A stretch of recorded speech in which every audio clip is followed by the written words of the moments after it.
સુરત જિલ્લાના વાંકાનેર સેક્શન વિભાગ વર્ગ 3 વિભાગના કચેરીના અધિકારી 20,000ની લાંચ લેતા એસીબી પોલીસના હાથે ઝડપાયા હતા। ખેડૂતની જમીન ઉપર નહેર પાણી વેરો ભરપાઈ બાબતે ખેડૂતોએ બોજો ઘટાડવા લાંચ માંગવામાં આવી હતી। જો કે એસીબી પોલીસે છટકું ગોઠવી લાંચ લેતા રંગે હાથ પકડી પાડી કાયદેસરની કાર્યવાહી હાથ ધરી છે। સુરતના જિલ્લા વાંકાનેર સેક્શન સિંચાઈ વર્ગ 3 વિભાગના કચેરી અધિકારી 20,000ની લાંચ લેતા એલસીબી હાથે ઝડપાયા હતા।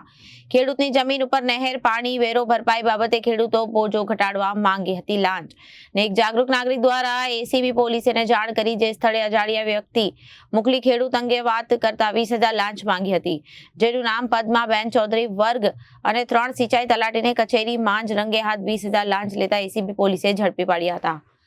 સુરત જિલ્લામાં લાંચ લેવાની કહી શકાય તો રેરી ફેરી નીકળી છે। જે પ્રમાણે વાત શું કામ કરતો હતું, કારણ કે હાલમાં જે છે કડોદરા વિસ્તારના જીબી કચેરી ખાતે જે છે તે હાલમાં 5 થી 10,000ની લાંચ લેતા અધિકારી પકડાયા હતા। તેવી જ એક ઘટના પણ હાલ સામે આવી છે।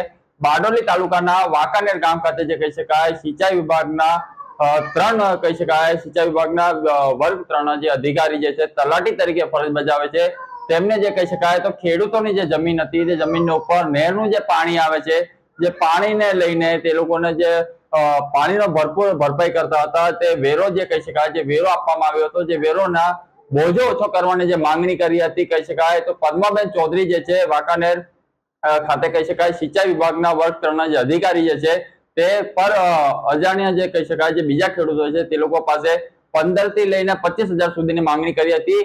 તેવી અજાણ્યા એક વ્યક્તિને જાણ થઈ હતી, જે અજાણ્યા વ્યક્તિ દ્વારા એસીબી પોલીસને જાણ કરાઈ હતી। એસીબી પોલીસે જે કહી શકાય તે એક વોચ ગોઠવી હતી। વોચ ગોઠવતા તેને કહી શકાય તે એક મહિલાને મોકલ્યો હતો। તે મહિલા દ્વારા જમીનના ખેડૂતને વાત કરતા જે પદ્માબેન કહી શકાય તેમને 20,000ની લાંચ માંગી હતી। તે 20,000ની લાંચ માંગતા એસીબી પોલીસે તાત્કાલિક અર્થે કહી શકાય કચેરીના અંદરથી જ રંગે હાથે 20,000ની લાંચ લેતા ઝડપી પડ્યો છે।